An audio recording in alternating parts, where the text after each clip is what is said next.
Hello దోస్తుల్, welcome to my channel. ఒక్కసారి try చేసి చూద్దాం.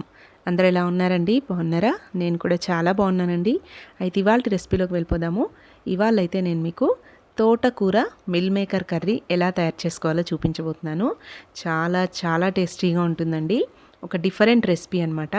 తోటకూర ఎప్పుడు కూడా మనము ఫ్రై చేసుకుంటాము, లేదంటే పప్పులో వేస్తారు కొంతమంది. మేమైతే పప్పులో కూడా వేయము, ఎక్కువగా ఫ్రైయే చేస్తుంటానండి తోటకూర. కానీ ఒకసారి అయితే ఇలా ట్రై చేశాను మిల్ మేకర్ వేసి. చాలా చాలా టేస్టీగా అనిపించింది.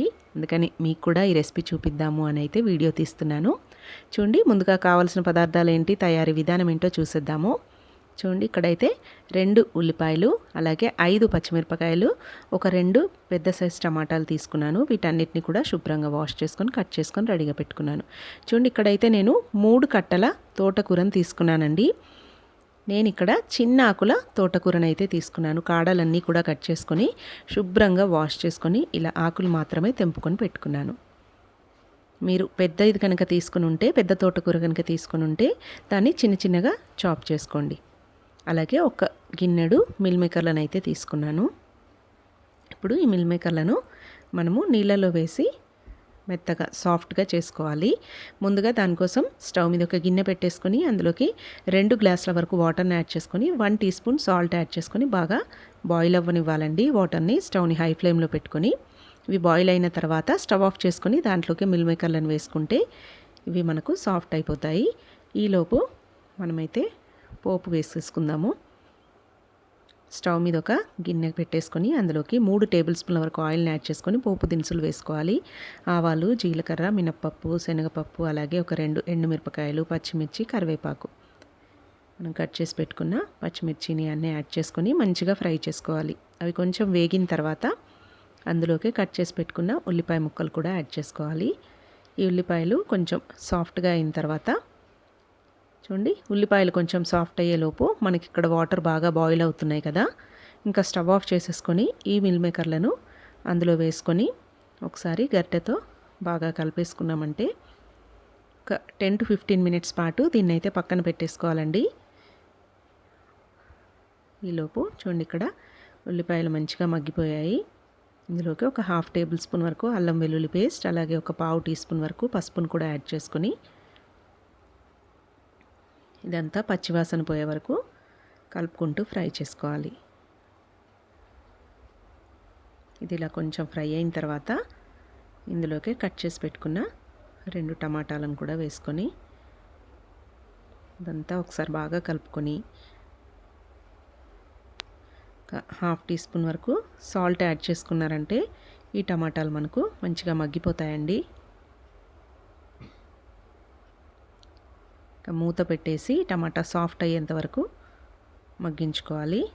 ఒక 5 మినిట్స్ తర్వాత మూత తీస్తే చూడండి, ఇక్కడ టమాటా మనకు మెత్తగా మ్యాష్ అయిపోయింది కదా. ఒకసారి ఇదంతా బాగా కలుపుకొని ఇందులోకి ఇప్పుడు మనం కట్ చేసి పెట్టుకున్న తోటకూర అంతా వేసుకోవాలి. ఈ తోటకూరని ఒక 3-4 సార్లు శుభ్రంగా వాష్ చేసుకోవాలండి. చాలా సన్నటి ఇసుకుంటుంది తోటకూరలో. మంచిగా వాష్ చేసుకొని స్ట్రైనర్లో వేసుకున్నారంటే వాటర్ అంతా కూడా వెళ్ళిపోతాయి. ఇలా చిన్నాకు కాబట్టి నేనైతే ఎక్కువగా కట్ చేయలేదు.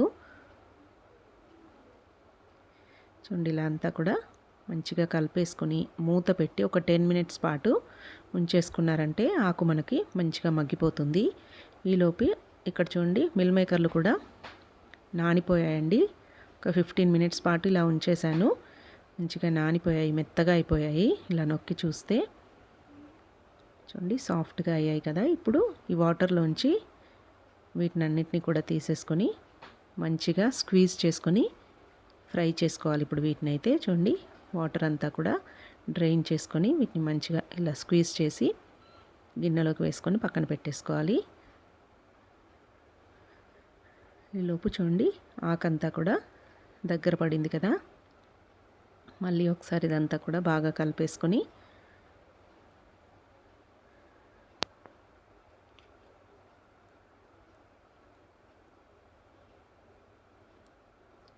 ఇలా అంతా బాగా కలుపుకొని మళ్ళీ మూత పెట్టేసుకున్నారంటే ఇంకాస్త మగ్గాలన్నమాట ఆకు.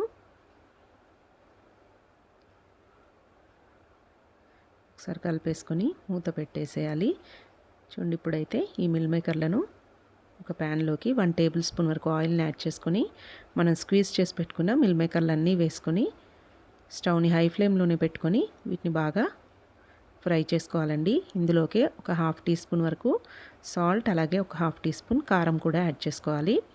కొంచెం పసుపును కూడా వేసుకోండి. ఉప్పు, కారం, పసుపు వేసి ఈ మిల్ మేకర్లను కొంచెం ఫ్రై చేసుకున్నారంటే కర్రీలో వేస్తాం కదండి మనము, చప్పపడకుండా మంచిగా ఉంటాయి అన్నమాట. తినేటప్పుడు మంచి టేస్టీగా ఉంటాయి. చూడండి ఇలా మరీ ఎక్కువసేపు ఫ్రై చేయొద్దండి. ఒక 3 మినిట్స్ పాటు స్టవ్ని హై ఫ్లేమ్లోనే పెట్టుకొని ఇలా కలుపుకుంటూ ఫ్రై చేసుకున్నారంటే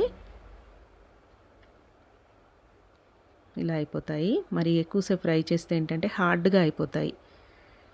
చూడండి ఈలోపు మనకు ఇక్కడ తోటకూర కూడా మంచిగా మగ్గిపోయింది. ఒక్కసారి ఇదంతా బాగా కలుపుకొని ఇప్పుడు ఇందులోకి ఫ్రై చేసుకున్న మిల్ మేకర్లను యాడ్ చేసుకోవాలి.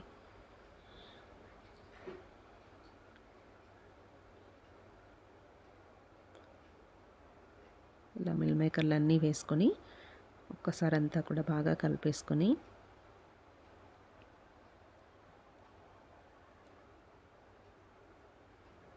ఇప్పుడు ఇందులోకి ఒక 1/2 గ్లాస్ వాటర్ని అయితే యాడ్ చేసుకోవాలి. మరి ఎక్కువ అవసరం లేదండి, కొన్ని వాటర్ మీకు కన్సిస్టెన్సీ మీకు తగ్గట్టుగా ఉండేటట్టు చూసుకోండి. 1/2 గ్లాస్ వరకు యాడ్ చేసుకొని ఇంకా మూత పెట్టి ఒక 10 మినిట్స్ పాటు మగ్గించుకోవాలి. తర్వాత మూత తీసుకొని ఇప్పుడు ఇందులోకి సాల్ట్ అలాగే కారం యాడ్ చేసుకోవాలి. ఇక్కడ నేనైతే 1 టీ స్పూన్ వరకు సాల్ట్, అలాగే 2 టీ స్పూన్ల కారం అయితే యాడ్ చేసుకున్నాను. అలాగే 1 టీ స్పూన్ వరకు ధనియాల పొడి వేసుకోవాలి. ఇవన్నీ వేసుకొని అంతా కూడా మంచిగా కలిపేసుకొని ఈ ఉప్పు కారాలంతా కూడా మిల్ మేకర్లకు మంచిగా పట్టే విధంగా మళ్ళీ మూత పెట్టుకొని ఇంకొక 5 మినిట్స్ పాటు ఉడికించారంటే చూడండి ఆల్మోస్ట్ మనకు కర్రీ అయితే రెడీ అయిపోయింది. అయితే కన్సిస్టెన్సీ అనేది మీరు చూసుకోవాలండి. మీకు మరి దగ్గరగా కావాలి, ముద్దకూరలాగా కావాలి అనుకుంటే స్టవ్ని హై ఫ్లేమ్లో పెట్టుకొని వాటర్ అంతా కూడా డ్రై అయ్యేంత వరకు కలుపుకుంటూ ఫ్రై చేసుకోవచ్చు. లేదు ఇలానే ఉండాలి అంటే ఇంక ఈ స్టేజ్లో స్టవ్ ఆఫ్ చేసుకోవచ్చు. నేనైతే కొంచెం స్టవ్ని హై ఫ్లేమ్లో పెట్టి కొంచెం వాటర్ ఎగిరిపోయేంత వరకు కూడా ఇలా కలుపుకుంటూ ఫ్రై చేసుకుంటున్నాను. చాలా చాలా బాగుంటుందండి. ఒక్కసారి ట్రై చేయండి. ఇలా తోటకూరలో మిల్ మేకర్ వేసుకొని ఏదో గోంగూర మటన్ తింటున్న ఫీలింగ్ వస్తుందన్నమాట. ఆకుకూరలో మటన్, చికెన్ వేసుకుంటూ ఉంటాం కదా, అలా నాన్ వెజ్ కర్రీ తింటున్న ఫీలింగ్ వస్తుంది. చాలా చాలా బాగుంటుందండి. ఒకసారి తప్పకుండా ట్రై చేయండి.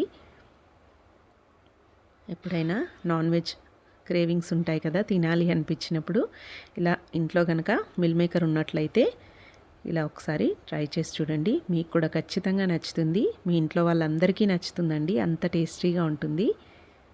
చూడండి చూస్తేనే తెలుస్తుంది కదా, అన్నంలో కలుపుకొని తిన్నా బాగుంటుంది. అలాగే చపాతీతో కూడా చాలా చాలా బాగుంటుందండి. తప్పకుండా ఇలా ట్రై చేయండి. పిల్లలు కూడా ఎంజాయ్ చేస్తూ తినేస్తారు. వట్టి తోటకూర అంటే వాళ్ళు ఇష్టపడరు కదండి కొందరు పిల్లలు. ఇలా ఒకసారి ట్రై చేసి పెట్టండి, వాళ్ళకి కూడా ఖచ్చితంగా నచ్చుతుంది. మీకు కనుక నచ్చినట్టయితే మా ఛానల్ తప్పకుండా సబ్స్క్రైబ్ చేసుకోండి.